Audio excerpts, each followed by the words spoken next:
Hello student, welcome to BDN chemistry point. मैं हूं राज यादव और जैसा कि आप जानते हैं चैप्टर हमारा चल रहा है मोल कॉन्सेप्ट। और मोल कॉन्सेप्ट में इससे पहले वाली वीडियो में मैं जो यौगिक होते हैं, जो कंपाउंड्स होते हैं, या हम कह सकते हैं जो मॉलिक्यूल्स होते हैं, और मॉलिक्यूल के अंदर जो एटम होते हैं, है ना, जो भी एलिमेंट होता है, उस एलिमेंट का एटम कितने प्रतिशत उसके अंदर प्रेजेंट है वो हम लोग कैलकुलेशन कर चुके हैं इससे पीछे वाले वीडियो में। अर्थात किसी भी कंपाउंड के अंदर एलिमेंट की परसेंटेज कितनी होती है ये हम इससे पीछे वाली वीडियो में देख चुके हैं, जिसे हम बोलते हैं यौगिकों का या तत्वों का प्रतिशत संगठन। ठीक है, यानी परसेंटेज कॉम्पोजिशन ऑफ एलिमेंट हम इससे पहले वाली वीडियो में पढ़ चुके हैं। ठीक है, और आज हम जैसे कि बात करने वाले हैं, और वो बात करने वाले हैं किस पर, यानी कि हमारा टॉपिक रहेगा आज का empirical formula, empirical and molecular formula. ठीक है, तो हमारा जो मेन टॉपिक है वो एम्पेरिकल एंड मॉलिक्यूलर फार्मूला का है। और सबसे पहले हम बात करते हैं इसके अंदर कि आखिर रासायनिक सूत्र क्या होता है। रासायनिक सूत्र क्या होता है, इसे यानी रासायनिक सूत्र किसे कहते हैं। तो हम देखिए, बहुत सिंपल सी परिभाषा है, इसको याद ही करना समझना मेन बात नहीं है। तो तत्वों के प्रतीकों का वह समूह जो एक अणु को प्रदर्शित करता है, प्रदर्शित करता है रासायनिक सूत्र कहलाता है। रासायनिक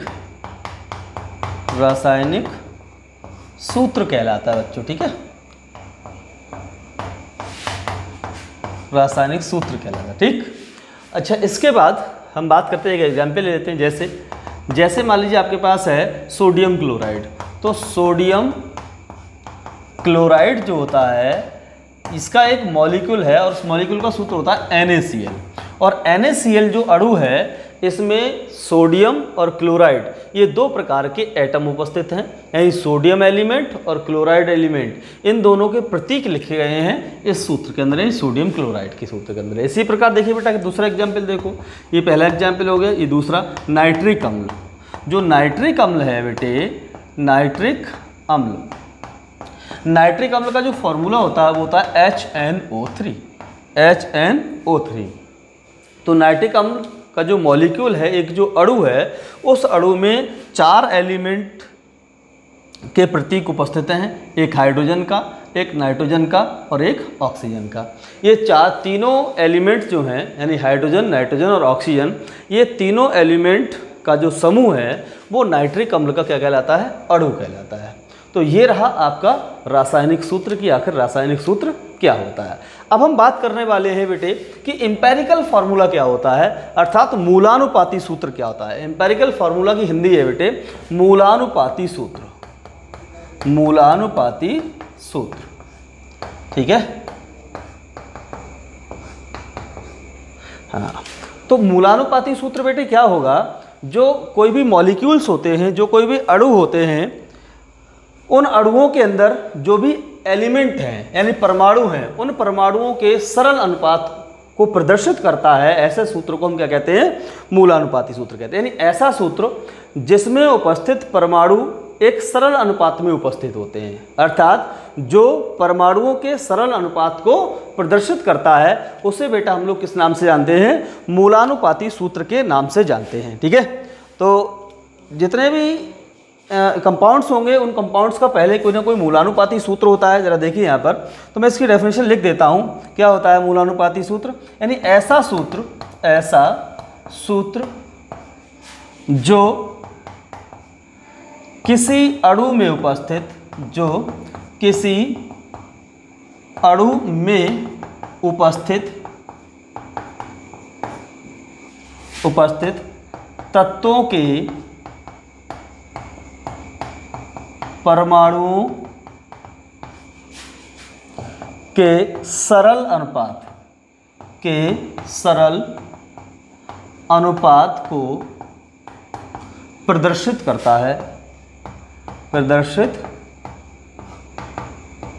करता है मूलानुपाती सूत्र कहलाता है, मूलानुपाती सूत्र कहलाता है।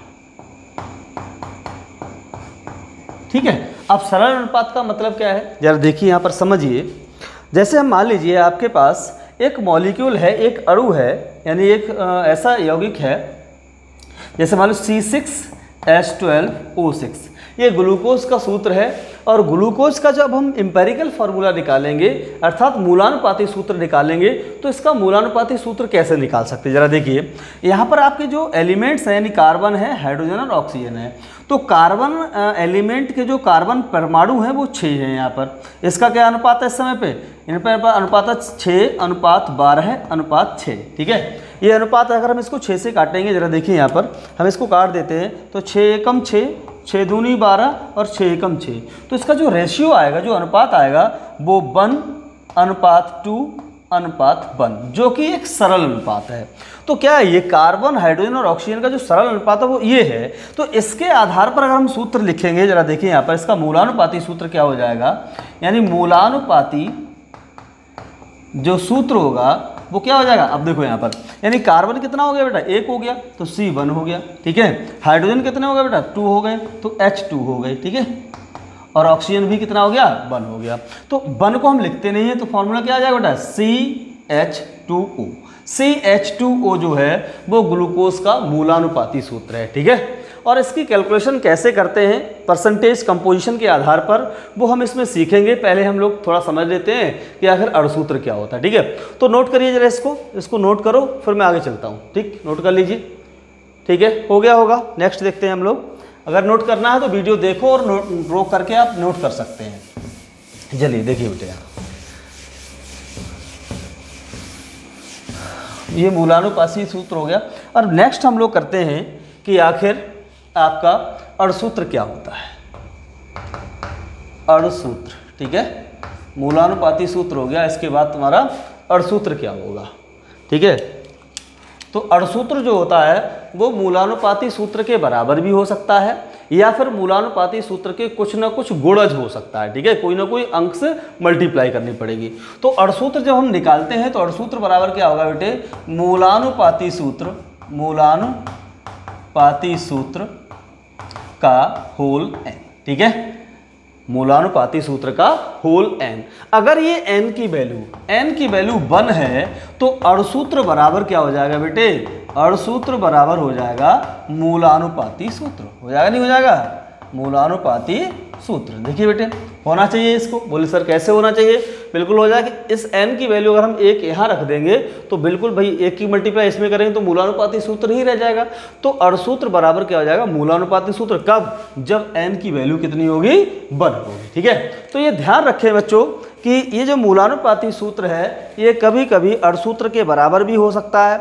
कब हो सकता है अणुसूत्र के बराबर, ये तब हो सकता है जब किसी यौगिक का आणविक सूत्र उसके मूलानुपाती सूत्र के बराबर होता है, या उसका कोई भी गुणज होगा। ठीक है। मान ली n की वैल्यू यहाँ पर 2 आ जाए तो कोई ना कोई गुणज हो जाएगा यहाँ पर ये। ठीक है। तो कोई ना कोई गुणज हो जाएगा। अब बात आती है कि हम ये n की वैल्यू कहाँ से निकालेंगे, इस n की वैल्यू कहाँ से निकलेगी हमारी। तो n की वैल्यू निकालना बहुत सरल है। कैसे निकालोगे भाई, n बराबर होता है बेटे अणुभार बटे मूलानुपाती सूत्रभार।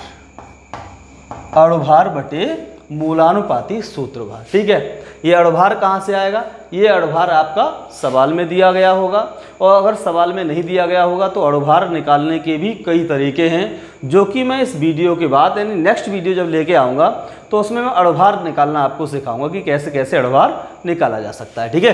तो n की वैल्यू निकालते हैं बेटा, n बराबर होता है अणुभार बटे मूलानुपाती सूत्रभार। और मूलानुपाती सूत्रभार कैसे निकालें मैं आपको वो भी समझाऊंगा। ठीक, इसको मैं एक न्यूमेरिकल की सहायता से समझाऊंगा। जरा देखिए, अब बात ये आती है कि अणुभार कभी कभी ऐसा होता नहीं दिया होता, कुछ और दिया होता है, तो उसके आधार पर कैसे निकलेगा जरा देखो। यानी अणुभार इक्वल टू हो जाएगा बेटा 2 इंटू वाष्प घनत्व। ठीक है। ये बहुत दिया होता है सवाल के अंदर, अणुभार ना दे करके वाष्प घनत्व दे देते हैं। जब बाष्प घनत्व दे देते हैं तो उसकी 2 से मल्टीप्लाई अगर हम कर देंगे तो वो अणुभार के बराबर हो जाती है। ठीक है, इसको नोट करो। फिर मैं एक एग्जाम्पल की सहायता से बताता हूँ कि हम किस तरीके से मूलानुपाती सूत्र और किस तरीके से अण सूत्र निकाल सकते हैं। ठीक है, नोट करो, फिर बात करते हैं। नोट करिए जरा यहाँ पर। ठीक है, तो वो तो आपने उतार ही लिया होगा। तो हम एक न्यूमेरिकल की सहायता से समझते हैं कि हम empirical formula and molecular formula को कैसे कैलकुलेट कर सकते हैं। ठीक है, देखिए, और ये बहुत ही अच्छा कॉन्सेप्ट है और इसको समझने की आप कोशिश करें।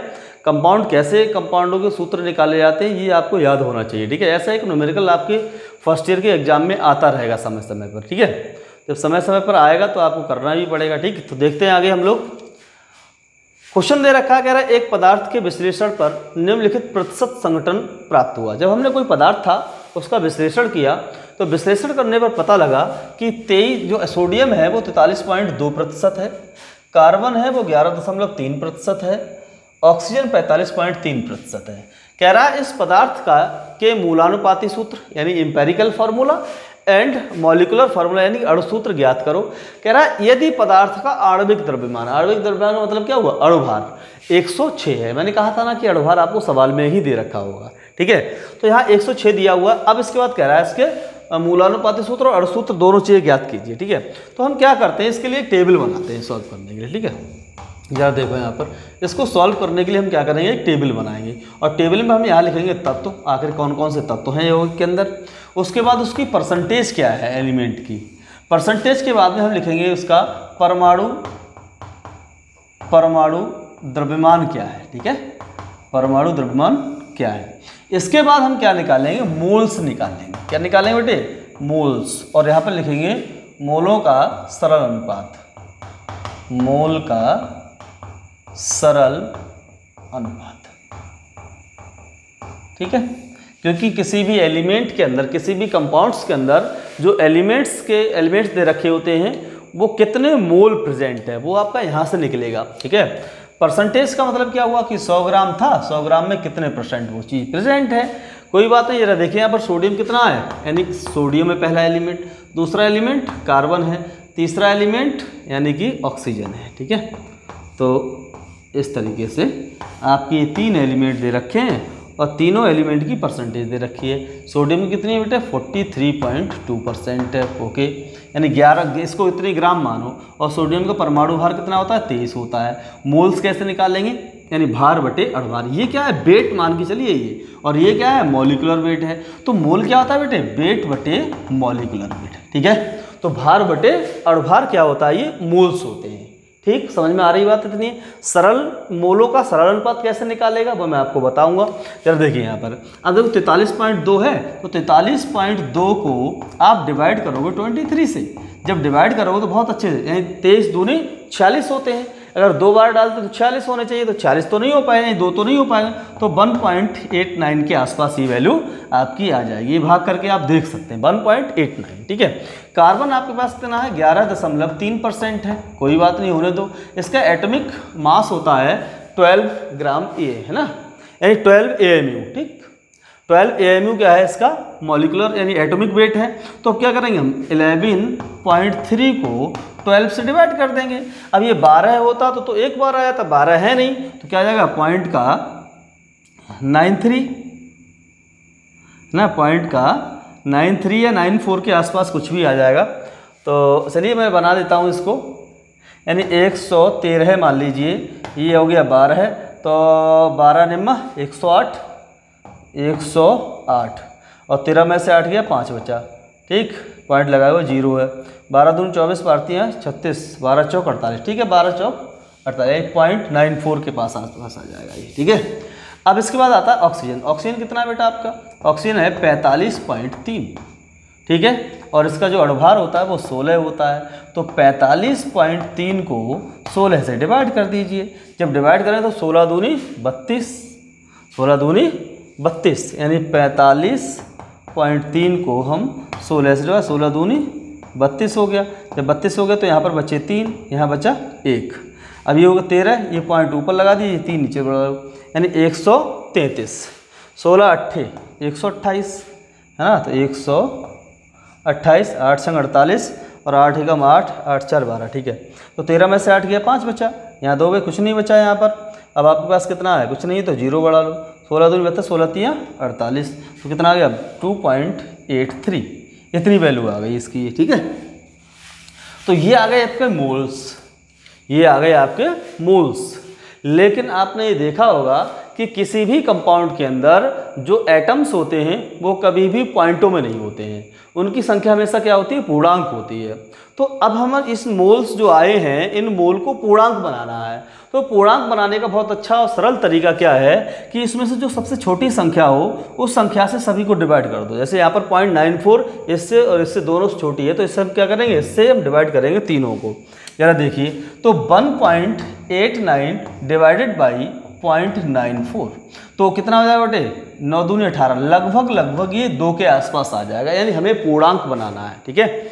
नेक्स्ट हमारे पास कितना है, 0.94 है, इसको 0.94 से ही मल्टीप्लाई करना, वो सॉरी डिवाइड करना है 94 से ही, तो ये और ये कैंसिल होकर कितना आ जाएगा, 1 आ जाएगा, ठीक है। नेक्स्ट हमारे पास कितना है, 2.83 डिवाइडेड बाई 0.94, ठीक है।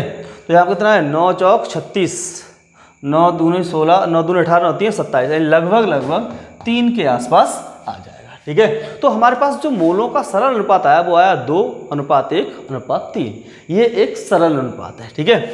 अब देखिए यहाँ पर क्या हुआ, अब मूलानुपाती सूत्र आपको लिखना है, तो बहुत सरल है मूलानुपाती, यानी यहाँ से मैं लिख दे रहा हूँ मूलानुपाती सूत्र। तो देखिए इसको मैं यहाँ क्लोज कर दे रहा हूँ इस टेबल को, और यहाँ लिख रहा हूँ बेटे मूलानुपाती सूत्र, मूलानुपाती सूत्र, ठीक है। तो क्या होगा मूलानुपाती सूत्र के लिए, ये एलिमेंट है जो कि तो लिख दो, यानी Na, इसके बाद C है तो C लिख दिया हमने, इसके बाद O है तो O लिख दिया। अब देखो Na कितना है, 2, तो यहाँ पर क्या लिखूंगा मैं, यहाँ पर 2 लिख दूंगा। C कितना है, 1, तो C 1 है, कोई प्रॉब्लम नहीं है। O कितने हैं, 3, तो यहाँ पर लिख दिया 3।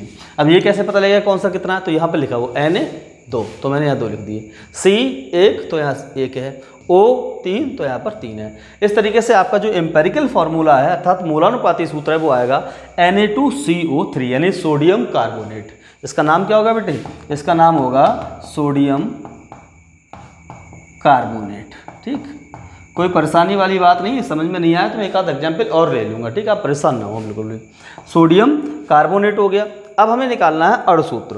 तो अणुसूत्र तो आप जानते ही हैं, अणुसूत्र बराबर क्या होता है, मूलानुपाती सूत्र का होल n। तो पहले हमें क्या निकालना पड़ेगा, पहले निकालना पड़ेगा हमें n की वैल्यू। पहले क्या निकालनी पड़ेगी बेटे, n की वैल्यू निकालनी पड़ेगी। तो n पहले निकाल लेते, तो n बराबर होता है बेटे अणुभार बटे सूत्रभार, ठीक है, अणुभार बटे सूत्रभार। जो आपका मूलानुपाती सूत्र है इसका सूत्रभार लगा देंगे। तो n बराबर क्या है, अणुभार कितना दिया सवाल में, यानी 106, तो हमने लगा दिया 106। और इसका सूत्रभार निकालेंगे तो कैसे निकालेंगे, अब देखो Na की कितना होता है, 23 होता है, तो 23 दूनी 46 हो जाएगा, प्लस कार्बन का 12 होता है, प्लस ऑक्सीजन 16, तो 16 3 48 आ जाएगा। इसको भी जोड़ दोगे तो आ जाएगा 106/106, अर्थात n की वैल्यू आपकी आ गई 1। जब n की वैल्यू 1 आ गई तो अणुसूत्र देखो कितना अच्छा निकल के आएगा, यानी अणुसूत्र बराबर आ जाएगा बेटे, यानी कि मूलानुपाती सूत्र का होल n। तो मूलानुपाती सूत्र क्या है बेटे, मूलानुपाती सूत्र है Na2CO3, तो यहाँ लगा देंगे हम Na2CO3 का होल 1, और 1 की मल्टीप्लाई करो तो इतना ही आ जाएगा, यानी सूत्र आपके पास हो जाएगा Na2CO3। तो मैंने कहा था कि अगर n की वैल्यू 1 आ जाएगी तो मूलानुपाती सूत्र के बराबर ही क्या होगा, उसका अणुसूत्र होगा, और अगर 1 नहीं आएगी तो उतने से मल्टीप्लाई कर दीजिए, उसके बराबर उसका अणुसूत्र होगा, ठीक है। नोट कर लीजिए। इसके बाद दूसरा नेक्स्ट एग्जाम्पल ले लेते हैं, नोट करिए जरा। चलिए नेक्स्ट देखिए, उतार ही लिया होगा, अगला सवाल है, नोट कर देखिए क्या सवाल है। कह रहा है एक यौगिक में कार्बन 40% है, हाइड्रोजन 6.66% है, तथा शेष ऑक्सीजन है ना, तथा शेष ऑक्सीजन यहाँ पे लिखा हुआ, तथा शेष ऑक्सीजन है। तो यौगिक का मूलानुपाती सूत्र ज्ञात कीजिए, ठीक है, ज्ञात। और कह रहा है यदि इसका वाष्प घनत्व 90 है तो यौगिक का अणुसूत्र क्या होगा। देखो वाष्प घनत्व की बात आ गई, इसका मतलब क्या हुआ, क्योंकि आपको अणुभार इस वाष्प घनत्व से मिल जाएगा, ठीक है। तो देखिए सबसे पहले मैं बात करता हूँ परसेंटेज की। तो परसेंटेज ऑफ कार्बन, यहाँ देखिए percentage of carbon equal to कितनी है, 40%। परसेंटेज ऑफ हाइड्रोजन बराबर कितनी है 6.66%। अब देखो परसेंटेज ऑफ ऑक्सीजन, मैंने कहा था ना आप लोगों से, मैंने कहा था कि कभी भी 2 की परसेंटेज पता होगी तो तीसरे की परसेंटेज बहुत आराम से निकल जाएगी। कैसे?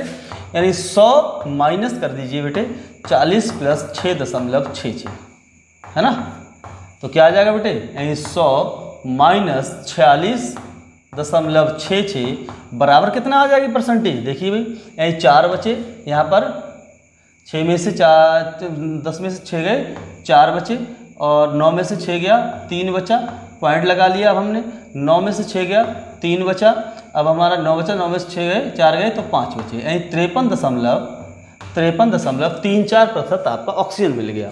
अब अणुभार कैसे निकालोगे बच्चों? अणुभार देखिए कितने आराम से निकलेगा। अणुभार बराबर होता है 2 गुणा वाष्प घनत्व, वाष्प घनत्व, ठीक है। तो अणुभार कितना आ गया, 2 गुणा 90 बराबर 180, ये आपको अणुभार मिल गया यहाँ पर, ठीक है। अब जब अणुभार मिल गया, परसेंटेज मिल गई, तो मूलानुपाती सूत्र और अणुसूत्र निकालना बहुत सरल है। जरा देखिए कैसे निकालोगे आप इस फॉर्मूले को। तो हम क्या करेंगे, वही टेबल बनाएंगे। यहाँ पर हम बनाएंगे तत्व के लिए कि आखिर तत्व कौन कौन से हैं बेटे, है ना, तत्व कौन कौन से हैं। तो ठीक थोड़ा इधर से बना देते हैं जिससे कि आपको थोड़ी सुविधा हो जाएगी। तत्व कौन कौन से हैं, और उसके बाद उस तत्व की परसेंटेज क्या है।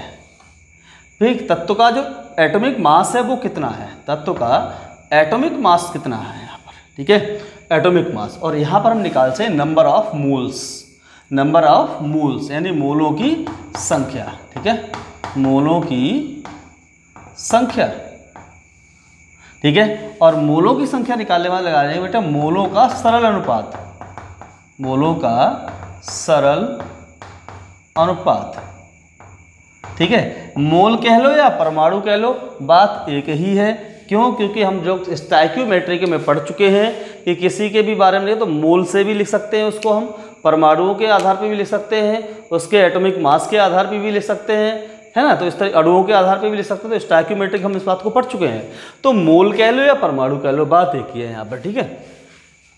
आखिर ज़्यादातर आपको किताबों में परमाणु लिखे हुए मिलेंगे, तो उससे कोई फर्क पड़ता नहीं है, ठीक है। तो तत्व कौन कौन से बेटा इसके अंदर, कार्बन, हाइड्रोजन और oxygen. Very good, carbon, hydrogen और ऑक्सीजन, ये मैंने यहाँ रख दिया आपकी, कार्बन, हाइड्रोजन और ऑक्सीजन, ठीक है। कार्बन कितना है 40%, एटॉमिक मास कितना है इसका 12। अब मोल्स निकालें तो क्या, ये देखो परसेंटेज वेट वाला होता है, ये एटॉमिक मास है ना, ये एटॉमिक मास है।